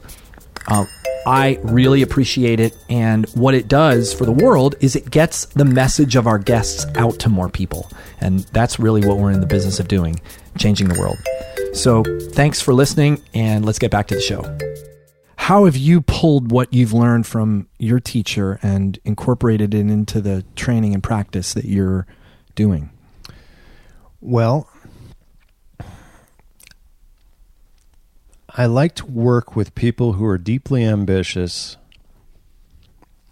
but who are hung up in a certain area of their lives, because their ambition has made them successful in one area, but their lives as a whole aren't quite in balance, and they're not living as fulfilling a life as they possibly could. Mm-hmm. And what I have identified is that is entirely due to the degree to which they are mindful of their experience in all of the different areas of their lives, in every moment of their lives. The more you train yourself to be mindful of your experience while you're relating with your spouse, for example, or relating with your children, or the more you're mindful of your experience when you're eating a certain food, the more you can, and it might sound obsessive to someone who's not really aware of what I'm talking about. And I'm not talking about being obsessive. I'm talking about using every moment of every day, no matter where you are in life, to study the moment as a learning opportunity. Mm-hmm. What are you doing in this moment? What are you doing that is grounded in your intention for your life? And how are you doing that? And what's working and what's not working, essentially? So that rather than looking at, and Zen Warrior Training is a coaching program where I incorporate disciplines like meditation and breath work to help people to connect with themselves. And so rather than teaching coaching concepts, I'm really working with how is someone experiencing the present moment? What are they doing while they are just working with their intention? Where does their mind go when they've set a direction? What happens with their thoughts? Do they go into judgment? Do they go into a story of the past? Do they go into concerns about the future? Because every time that happens, they are losing touch with their flow, essentially. Mm-hmm. And my direction is to constantly come back to where they are already in flow, starting with what is already circulating in flow all the time inside our bodies, which is our breath. So if you start with your breath and you connect with your breath, you can sense where there's already flow occurring inside. And by grounding yourself, grounding your attention inside your body and inside your breath, you're able to get more deeply inside your whole system's intelligence, so that you're not operating from an intellectual or a thought-based mindset or even a willpower-based mindset. I think that willpower is oftentimes used as a crutch that isn't necessarily always very functional. If I just will my way through this, then if I've got this thing to do at work, and I just better will my way through this. It's almost like if I shove a little harder, this triangular peg will fit in this square hole. I swear it will go in. Exactly. And that's what so many successful people are doing, and they're wearing themselves out. Right. They're wearing themselves thin because they're trying to use a function of one's intelligence in a way that is not really effective. It's like trying to hammer something with a screwdriver. Yeah. The nail's just not going to go in. If you want to hammer something, use the hammer. The hammer is our bodies. The hammer is our breath. The hammer is our vitality. And so there's all these incredibly driven people out there who are hammering away with their screwdriver, using their intellect or using their willpower to try to just do more in the world, with the focus on some kind of perceived success that never really comes. These goals that the goalpost just keeps on getting pushed farther away. And in the meantime, their lives just aren't that fulfilling. They're stressed out. They're full of anxiety. And they're going for something that just seems, it's like it becomes more and more impossible to reach, because what they're actually going for, and they don't even realize it, is having freedom in the moment, being free and fulfilled and connected to their hearts and connected to their minds and really tapped in. That's what most people I think are going for. But then they'll use, wherever they're not doing that as a practice with themselves, they'll focus on these outside goals, these things that, well, once I have the new car, then I'll feel better about myself. Or once I get my $3 million house in Santa Monica, then I'll feel better about myself. And I just call bullshit on all of that, because none of those things are going to help you to be more fulfilled. In fact, they're probably going to add more stress and anxiety into your life. Right. Now, that is not to say that those things can't be attained, because they can. They absolutely can. But it's, what are you prioritizing?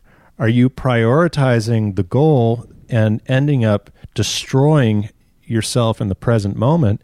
Or are you prioritizing your whole system's intelligence, which is actually, and what I mean by whole system is mind, body, spirit, being totally online with each other all the time.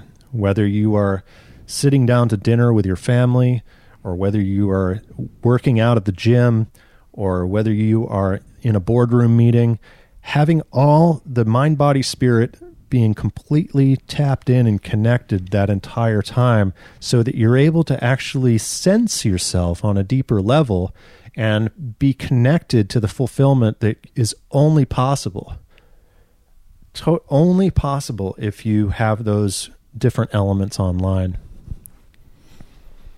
I have so many questions.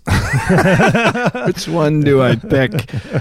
Okay, so the first question I had was, how does one know that they're doing this? Because I guess there are probably some obvious answers. They're stressed out. But if you don't know what you don't know, and you're working your ass off, and how does one? Does one just wake up to it one day? So I think one good way of asking yourself is, do I feel as free as I did when I was a kid? Do I feel as free as I was when I was 6, 7 years old and I was playing ball out in the park? So you're saying that's possible? Oh, absolutely. Because that I can hear immediately. I can hear both sides. I agree with you. Yes, it's possible. Yeah. But I also hear that's just ridiculous. In fact, my wife, we have some good, I use her as an example of, because I push up against her stuff. Obviously, we're in a relationship, so we push up against each other's stuff. Yeah. And when I say things like you just said, she's like, you're living in Andy's world. That's Andy's world. That's not realistic for anyone in regular life, but Andy's world, okay, maybe that's possible. Right.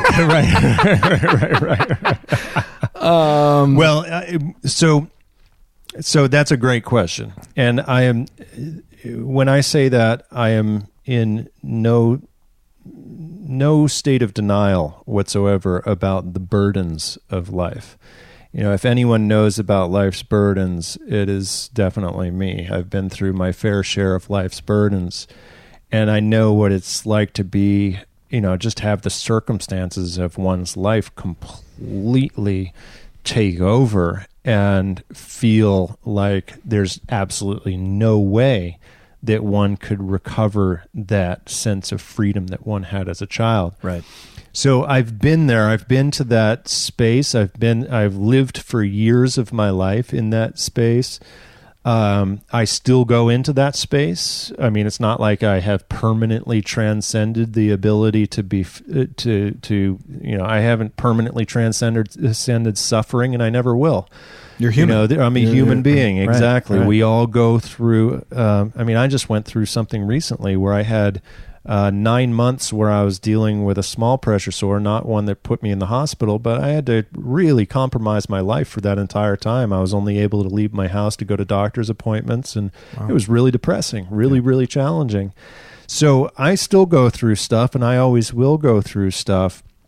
But what I'm saying in reference to the freedom that one experienced as a child is, despite the burdens that we experience as adults, that freedom was not circumstantial. That freedom was an internal environment that we would experience. It was before we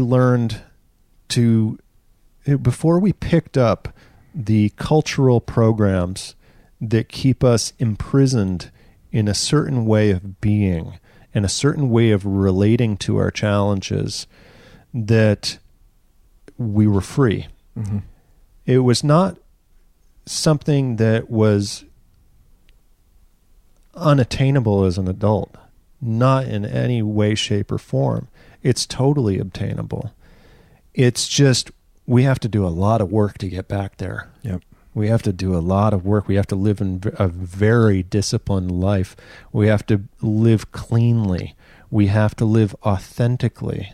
We have to live in a way where we are consistently cultivating energy inside of us, because as we age, it's harder and harder to access that type of energy. Mm-hmm. So we have to be cultivating that energy as a regular daily discipline. It can't be ignored.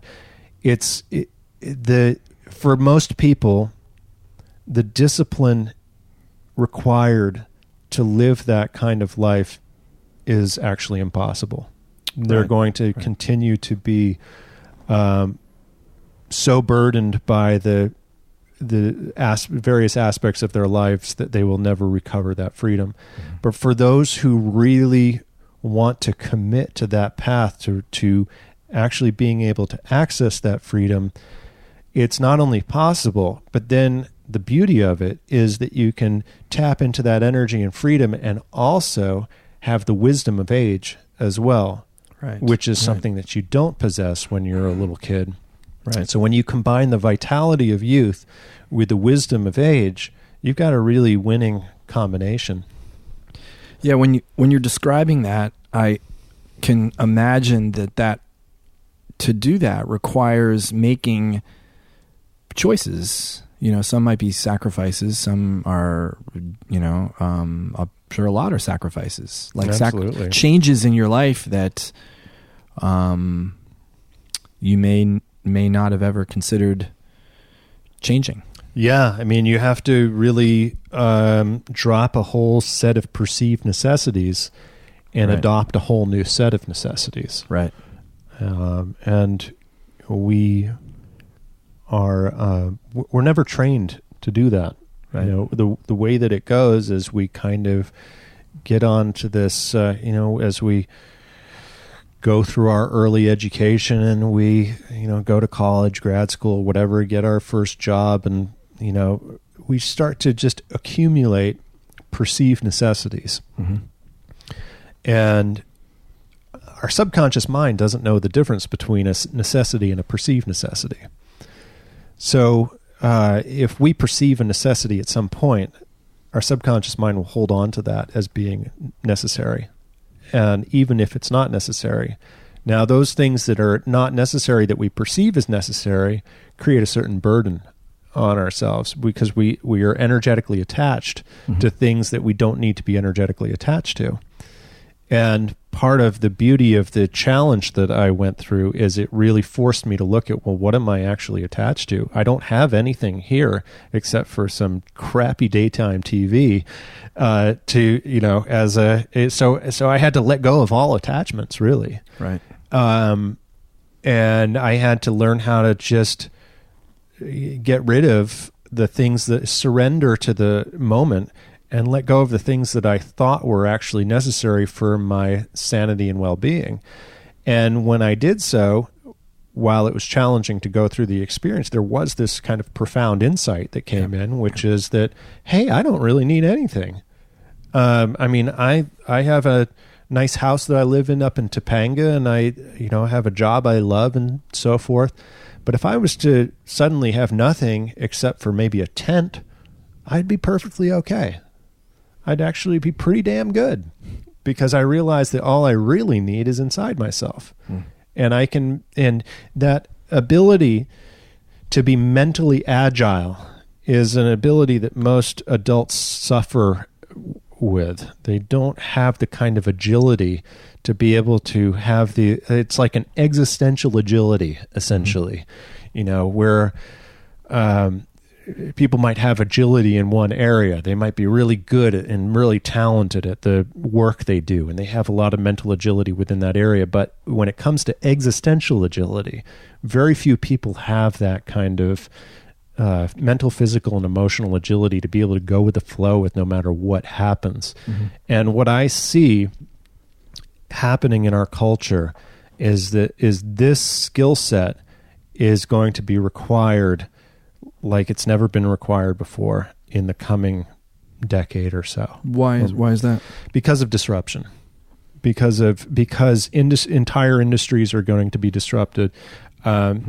People, the security that people previously imagined they had will appear more and more to be actually just a perceived security that isn't actually a real security. We are living in a time where more change is occurring in more of an exponential way than it has ever happened in human history. Mm-hmm. And so we have not evolved to be able to adapt in radical ways. We have evolved in a way where we are taking, just like you were saying earlier, you take for granted the fact that you have your legs to walk with. We also take for granted the securities that we have. And it's unfortunate to say, but lots of jobs are going to be displaced, and lots of, we have less of a connection with family values and a family unit than we ever had in the past, and that makes people feel more isolated.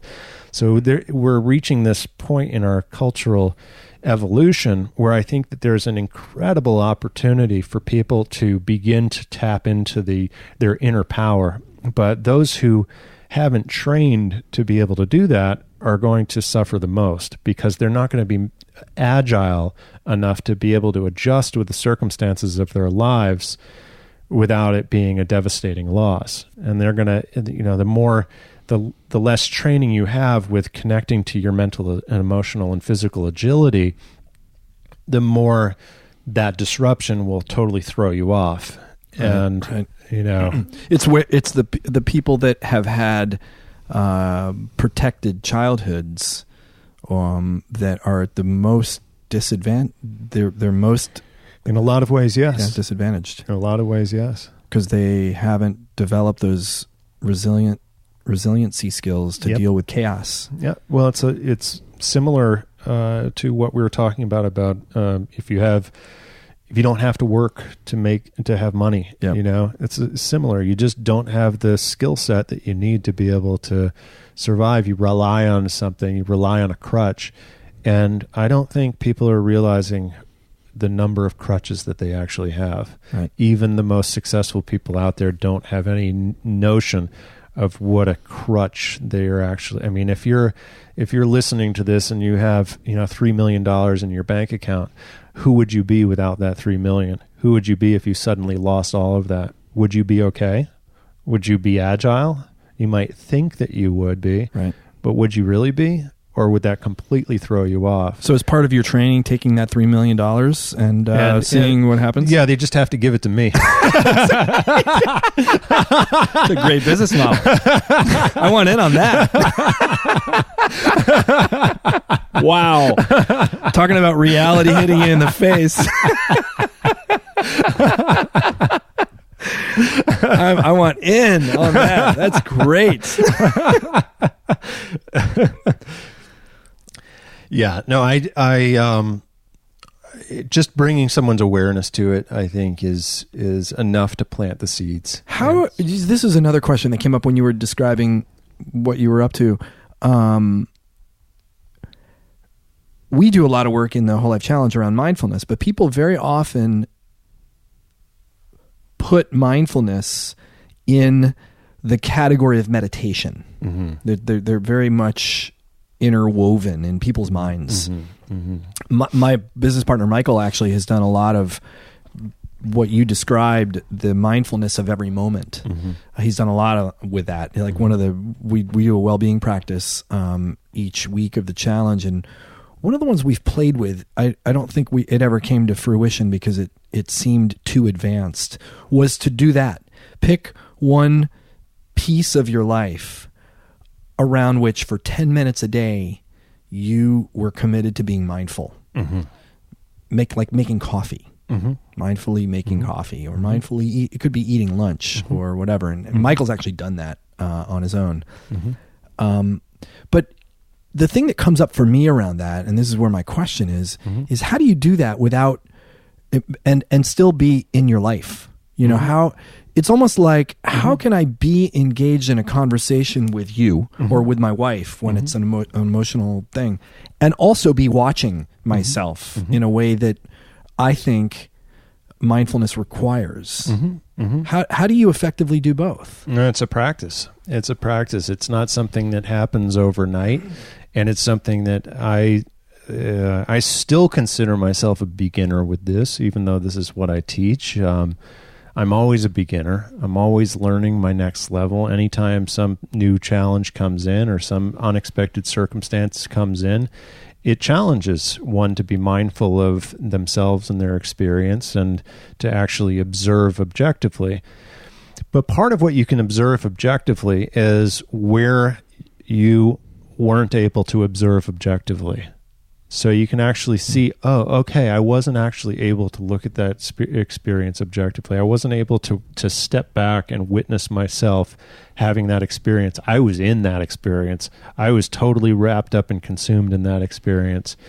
Now, what did I learn as I was totally wrapped up in that experience? What was, and what could I potentially do differently so that the next time something comes along that triggers that pattern inside of myself to dissociate, what could I do differently to really work on being more of a witness of my experience and less wrapped up in the experience?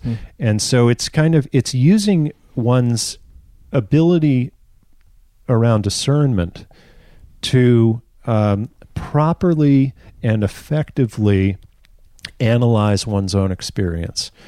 And the interesting thing about discernment is discernment and judgment are like flip sides of the same coin. Like if discernment means you have a very specific structure that you have, a mental structure that you're working with of noticing where you were successful and where you failed and everything in between. And judgment, and this is just something that just became more clear to me just yesterday, actually. Judgment is actually when there's no structure in your mind of what you're actually looking at. So judgment then says, well, I did something wrong and, oh, I'm a real jerk, and or whatever, you know.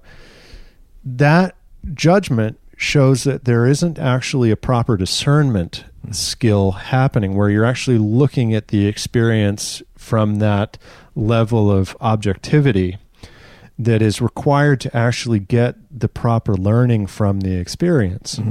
I think, you know, we talk about self-judgment as being this kind of, you know, negative thing. I don't think self-judgment is a negative thing. I think it's a improperly trained mind that doesn't know what it's trying to discern. It knows that it needs to have the ability to discern, but it's discerning based on the wrong criteria. Right. Right. The criteria that has evolved through its experience in life. Exactly. And the criteria based on what your intention is for the future and the type of person that you really want to be and what would be most fulfilling to you. Yeah. Yeah. One of the things that I've learned through various, the place I got the most practice was I went through the program at the University of Santa Monica and self-forgiveness. Spiritual psychology program? Spiritual psychology, yeah.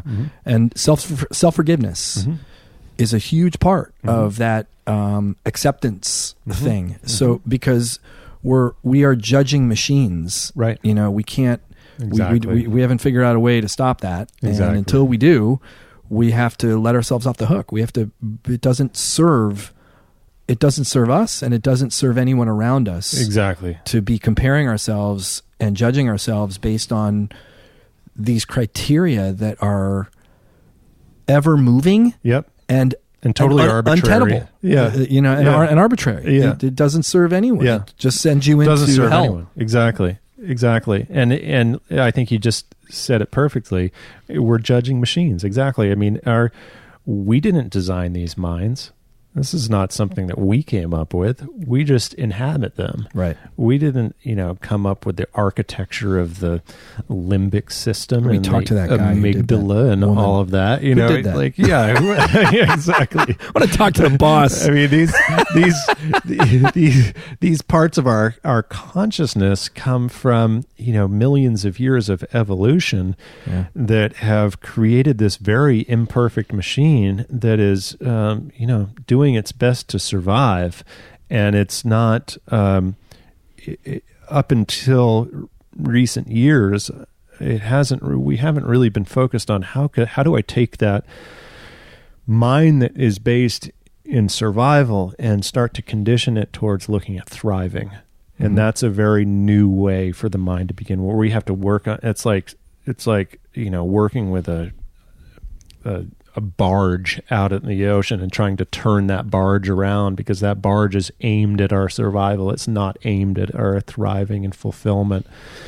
And so, and we have to include where we're still always going to have those patterns that go into survival, where we can't control the machinery. And we just find ourselves, later tonight, I could be in some kind of disagreement with my wife that turns into some big spat, and I could be like, what the hell was I even talking about this morning with Andy? What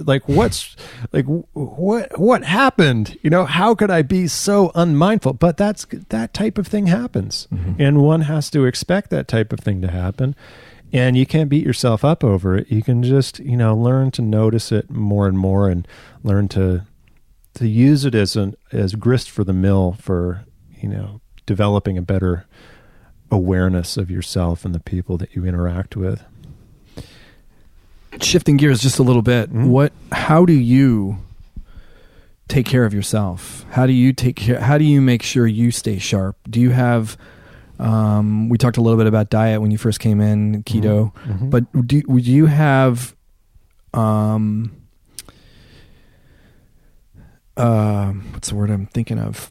Do you have habits or rituals that are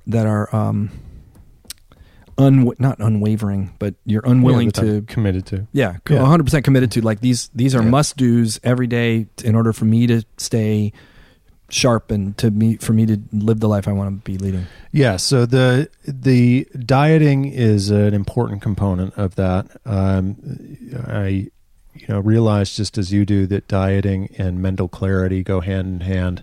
So that's a part of what's just a non-negotiable. That's the word I was thinking of. Non-negotiables. What are your non-negotiables? So that's a regular thing. I also when I train with my trainer, it's all movement based, whether it's the movement of language and communication or the movement of the body, but it's always a combination of the movement of language and the movement of body. And it's something that I commit at least 40 hours a month to regular practice. When you say your trainer, do you mean like a physical trainer in the gym, or do you mean a life trainer, essentially, like coach. Yeah. So we're always working with breath. We're always working with movement. We're always working with everything from I'll take classes that are 4-hour meditation classes, for example, where all we do is lie on the floor and go deep inside of ourselves. Now, we might do something as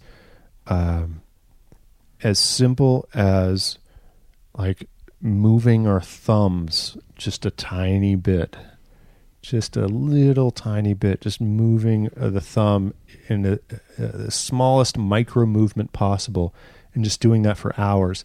Now, for a lot of people listening to this, they're like, that would drive me insane. Like, well, totally. That's the whole point. Right. The whole point is to go insane. So, and because the insanity is there anyway. You've always got the insanity. If doing something so simple can drive you insane, that means insanity is lurking in your subconscious all the time. And so by focusing on doing that, you can start to go past the insanity and into your presence more than ever before. And so that's really the beauty of meditation. It is, I mean, people think about it as a practice to relax. That's just scratching the surface. Right. It's absolutely scratching the surface. If you're really committed to a practice of meditation, you realize that it has a lot more potential than just relaxation. So what I do is everything from that simplest movement to very, very invigorated movement, where I am really pushing my breath and pushing up against, I also go to boxing classes, and I'll just pound on a bag for a while, and I'll just be, pushing myself against my resistance as much as I possibly can, while maintaining that internal calm and stillness that comes from the meditation. Now, if you can bridge that internal stillness with that vigorous type of workout, you've really got a great skill set, because you have access to a wide spectrum of energetic orientation, which allows you to move with whatever situation presents itself in your life in a way that's effective and conscious, as opposed to something suddenly requiring you to move in a way that you're not prepared for. If you prepare your mind and body to be able to have the agility and the full spectrum of and range of everything from deep stillness to really active movement, then your mind also is able to do the same thing and go from being and be very calm while also getting a lot done, which answers your question about, like, if you're being mindful of your coffee and you're making your coffee and you wonder how can I just be mindful like this? How can I take this with me and do this throughout my day? It's having that range of being able to be mindful and moving and have any number of different things come up and be able to handle them with mental agility, because you actually have the energy to be able to go boom, boom, boom, boom, boom, boom, boom. So the slower you can go inside of yourself and the more you can access your native energy, the more mentally agile you can actually be to navigate the circumstances of your life effectively. You're talking kung fu shit here. Yeah, Jesus. Exactly. You got Bruce Lee and God knows what else. Be the water. Yeah. Yoda, yeah. Bruce Lee. Holy exactly. Cow. Yeah. I mean, it sounds... They're two of my inspirations. It's incredibly desirable. Like the concept is incredibly, the work to get there, I don't know if that's desirable, but the to be able to move like that. And, it's interesting. I don't know why this has popped into my head like 3 times, so I need to say something about it. Mm-hmm. Have you ever seen the documentary? It's an hour-long YouTube documentary called The Monks of Mount Hiei. I have not. The Marathon Monks. Sorry, okay. The Marathon Monks. They have this. It's a mountain in Japan where they have this. Their path to enlightenment is a 7-year journey, and it involves days and days and days in rows, sequential days of running distances, starting with 18 miles, running, walking, moving quickly. Oh, I've heard of these guys. 18 miles all the way to 52 miles by the 7th year. For your commitment the first year is 100 days in a row of 18-mile treks, and it's up and down these trail mountains where you're praying and you're doing various things, very spiritual practice. Yeah. 100 days in a row. I mean, I can't. It's no joke. I can't wash the dishes 100 days in a row. I can't meditate. I've never meditated 100 days in a row. Yeah. Just sitting for 5 minutes. Yeah.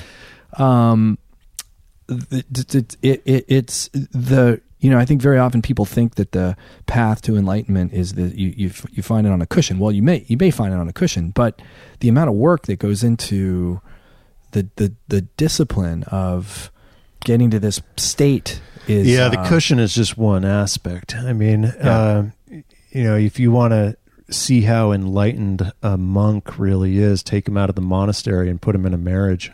Right. Right. Then they'll see how enlightened they really are. I like that. It doesn't make me feel so bad.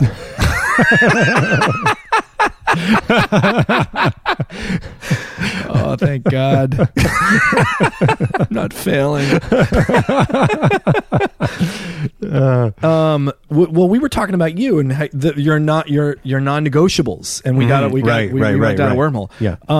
Is your teacher, the mentor, the same person? The same person. Okay, gotcha. Mm-hmm. So, what are some of your other non-negotiables? My other non-negotiables, I try to do some breath work on a daily basis. I try to get, some basic exercise every day. And exercise for you is, everything I don't really from boxing to dancing to, doing a little weight training. I've also got a hand cycle that I can use. Oh, right. We talked about that. Yeah. So some kind of daily exercise, eating as well as possible, moving my body, moving my breath. And depending on the day, it changes. There's a sort of a general non-negotiable in that I need to move my body and move my energy and move my breath. Those are the non-negotiables. Now, how I get there is going to depend on the day. I might do it one way one day and one way another day. So I leave some of that up for sort of self-discovery of what I feel like on that particular day. Yeah, but it's that mind-body connection that is an essential aspect of every part of my day, and also another non-negotiable is that I'm studying my energy throughout the day all the time.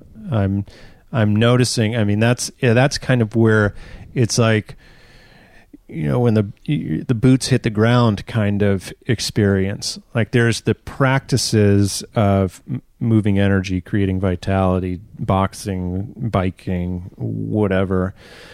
There are those practices, meditation.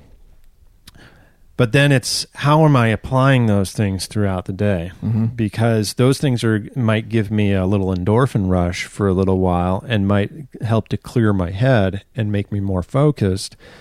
But that skill will quickly fade if I'm not doing this moment by moment, day after day. Mm. So even as I've been talking with you, I've been focusing on my breath and on my body and how much energy am I moving through my body? Am I just sitting here and sitting still and kind of falling into the chair? Or am I actually engaged with my body and engaged with my breath as I'm sitting here? So I have part of my awareness is studying that all the time so that I'm not just kind of letting myself go on autopilot, but I'm consistently initiating what I need to move my energy as much as I possibly can, even while doing things that one might not think require all that much energy. Like mundane things, like brushing your teeth. I'm sitting at my laptop. Like, how am I moving my energy while I'm sitting at my laptop? Right. What am I doing with my breath? Have I just caved in with my breath, or am I breathing? Am I feeling anxious about some email, and is my breath now high up in my chest or something like that? Mm-hmm. Or am I actually breathing fully? Just really having that, like studying the whole system all the time, rather than just studying the thoughts in my head, studying my whole system moment by moment, day after day, and noticing, okay, I was a little bit disconnected from myself. There's a reason why I feel tired right now. It's because I've been in my head thinking about something, and I actually haven't been breathing that much. And so come back to my breath before I even keep thinking about that thing at all. Like, forget about that thing. Come back to my breath, connect to my energy, because it's not my intellect that will necessarily problem solve. And we tend to get caught in this notion that it is the thoughts in our head that are the problem solvers. Just because it's the voice in the head does not mean it's a good problem solver. Right. The solutions come, the solutions come from connecting to your entire system's intelligence, using your gut feelings, using your heart, using your intuition, getting all of those different aspects of your energy online so that they can function as a cohesive whole, where suddenly the solution is like, oh, it just kind of falls into your lap because you're no longer thinking in your head about something and judging yourself about the solution. You're actually connecting to your whole system's intelligence. And so part of what happens with the breath is not only are you inviting more vital energy into your body, but you're also able to access and balance those different energy centers throughout your whole body so that your presence and your awareness is that much more acute.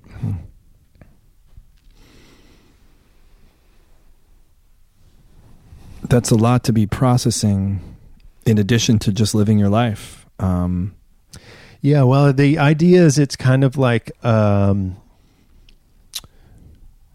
not something that is meant to sort of replace just living your life. It's like, what do they call it when you have, like when you have your iPhone going, you have like your locator thing on. Oh, background services. It's working in the background, right, and it's just right. kind of locating you wherever you go. Services, yeah. Location services, yeah, exactly. Yeah.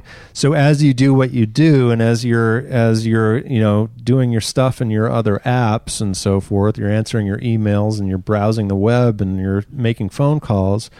It's kind of just keeping track of where you are, and it's no different. Like you don't really, it's not something that I'm really actively thinking about a lot of the time. It's just like, well, what's happening with my location service right now? Right. Like how am I showing up? And what do I need to do if I sense my energy dropping, or if I sense that I am less connected to myself than I would like to be? Then what do I need to do with my physical body? Because it's where I'm actually locating in three-dimensional space, which is where to bring my attention. It's not where am I locating myself in my thoughts, because my thoughts don't really have a location. It's a inaccessible location. So where am I locating my physical body? My physical body is always present. No matter where my mind goes, my physical body is always present. So if I want to become more present in my mind, start with my physical body. Oh, I like that. Yeah. That's cool. Yeah. So it's always a physical direction, which simplifies it, because it's not like some kind of complex, thought-based algorithm of what do I need to do with myself right now. Yeah, right. It's not really about what you need to do with yourself. It's just locate yourself in your body. Well, because, in your background and my background and the adventure world, whitewater kayaking or mountain biking or, some of the things that require extreme focus and full presence, you are in your body. Exactly. You can't not be. Exactly. You're and I mean, just speaking from experiences I've had, there's no chance that there's a background operating location services that I'm conscious of when those are happening. I don't want that to be. Exactly. I don't want to be conscious of that. It distracts me from the very moment by moment decisions I have to make to keep myself alive. Exactly. And that's how you access flow state. Right. And so, with Csikszentmihalyi's work on flow, which you're probably familiar with. He describes the flow state being accessible to those who find the perfect crossroads, if you could put it that way, or like a point of connection between degree of challenge and degree of skill.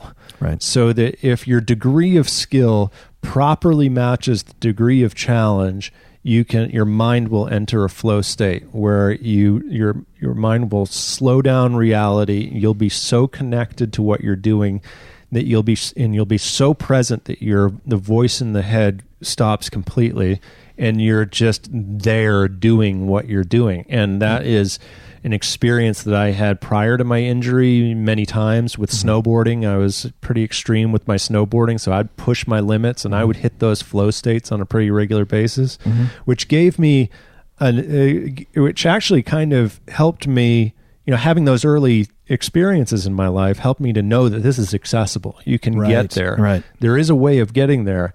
To me, it's our most natural state. Mm-hmm. To me, I feel most connected to myself when the voice in the head goes away completely and I'm just present with whatever I'm doing.